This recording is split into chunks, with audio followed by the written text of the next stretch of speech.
Wanted to say real quick before we start, no, I'm not an expert technically. I just, it's something that it's a gift I've had since I was a little child to be able to see things like this and to be able to tell whether or not someone's lying. But no, I'm not. It's don't have a degree or anything, and it's just my interpretation and my personal opinion. So with this, it's very difficult to pick every single individual person that is in this because it's 7+ hours long. What I did was I literally just randomly skipped through stuff, let the cursor fall wherever it wanted to fall, really, and just whatever I was watching, I took screenshots. It's 7+ hours, and I only watched about 10 minutes, just randomly.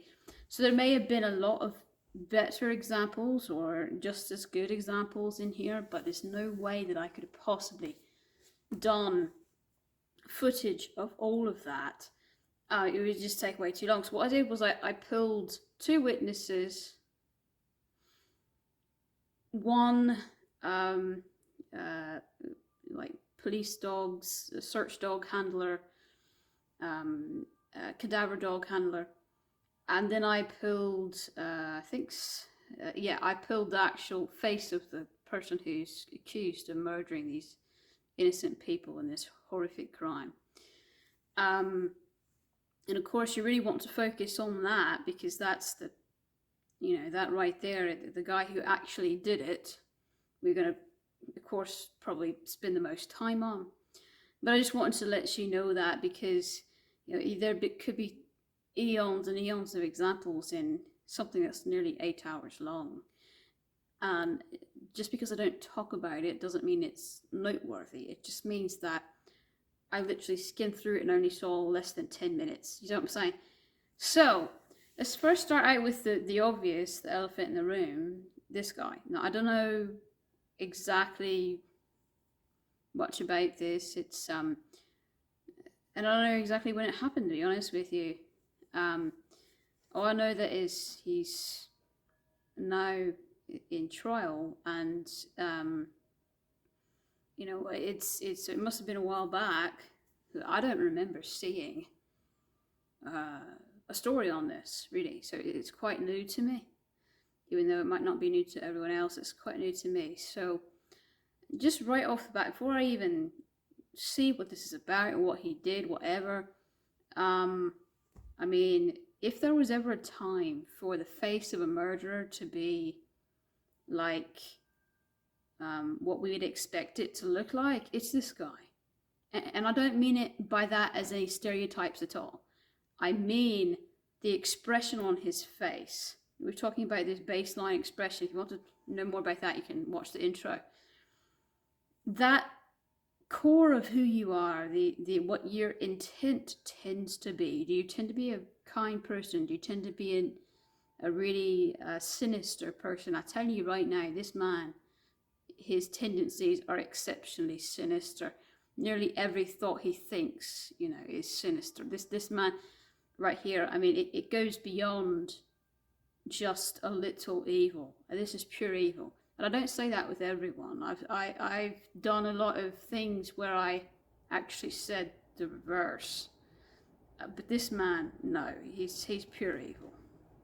Even though this looks like he might be on drugs a bit in that photo, and who knows, he might not have, it might just be the way he looks, but he's a special brand of selfishness. Immense. You couldn't get much more selfish than this. There's different brands and there's different levels, and he's like the tippy top level of selfish.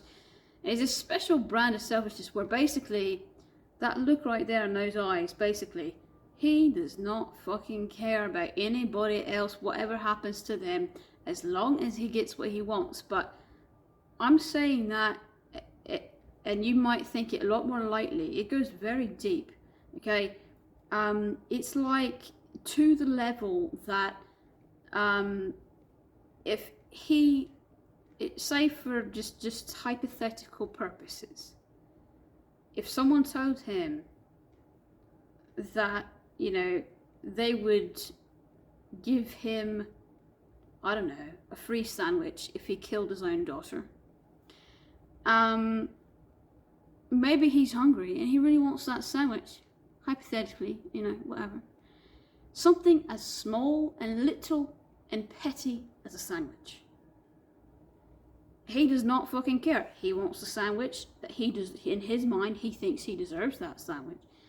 And if he has to kill his daughter for it, he doesn't think twice about it. He doesn't feel any regret after he kills her. This is all hypothetical. I don't even know if he has a daughter. I'm just saying, that is the way he thinks. He thinks, I really fucking deserve this sandwich, and I don't care about whether or not my daughter lives or dies. That's not my problem. That's not my problem brand of selfishness right there. The not my problem guy. That's him. Alright, and the other one that I did before this, it was I like to see people in pain because it's fun to me kind of selfishness. It's a different brand, but they're equally bad. This man legit does not care either way. He doesn't really see any pleasure in it, probably, but he definitely doesn't care what happens to anyone. He could slaughter the most innocent of things, a little puppy or a kitten or something. He just would not fucking care either way. If that gets him what he wants, for hypothetically a sandwich. I'm trying to give an example of something of very low value, because as long as he wants it, it doesn't matter. He thinks he's entitled to it, and to him, something very small and little is worth killing innocent, or at least harming innocent people, animals, anything. He does not have the ability to feel remorse.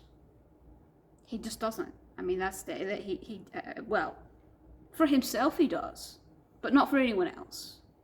He makes a mistake that impacts him in a negative way, then yeah, maybe he'll feel remorse for himself, but only for himself. So let's move on to a couple other people.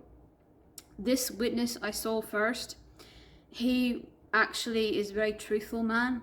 So really, I'm only going to put one picture of him up because, it's quite short and simple and sweet. It's easy to explain, because I believe this man, whatever he's saying, I watched him for a little over 2-3 minutes. Whatever he says, I believe it, because I see nothing in his eyes that would make me think that he's lying. And he's looking down in that. I really tried to get a better screenshot of this man, but he looks down a lot. Even though he's looking down, though, his head's kind of tilted down. You don't have to look at them directly in the eye to see their expression. You can most definitely still see that this man, his expression, and he's being quite honest. He actually seems a bit saddened about what's happened as well, and just in shock. You watch him talk, especially about the fact that he didn't see anything odd about the man who killed all those people, and that at that point you see a bit of shock in his eyes. Like I said, I'm not going to spend too much time on him because he's one of the easy ones to figure out. We spend time on the harder ones. So this man here is the man I saw next. I don't really know his story because I wasn't watching the whole thing, and I don't know which side he's a witness for, but he's also a witness. And I put pairing side by side because his baseline is lie. Everything he says is a lie, or it's an exaggerated version. It's a guy who likes to brag. That kind of guy. The big fish guy and the lie guy. And there's a moment, a very small moment in time, where he's recalling something that actually happened. And that's the only point in time where I'm saying, okay, at least that part's true. But because his baseline is a guy who lies a lot, I can't trust much else of what he says, because most of the time it looks like he's just lying. Cheater, liar, yeah, that's kind of who he is. And it's just that one little moment where, okay, I saw him stray away from his baseline, which is to lie a lot. That's what I call baselines. You're the core of who you are, what you tend to do. And for that very moment, it was something very simple too. It was like, so we were driving over this way. So it was something really, really simple, something that was easy to tell the truth on, because it wouldn't have mattered. It wouldn't have changed the story at all. So the next guy, this guy, it surprised me to find out who he was, because he's another one of those that, he knows more than what he's saying. He's trying to cover something up. And honestly, I wouldn't be surprised if he's one of those people, those, I'm going out on a limb here, those neo-Nazical people who maybe actually was trying to not find her on purpose. You hear them talking about, well, he only spent 10 minutes trying to find her. And, isn't that odd? You only spend 10 minutes trying to find somebody.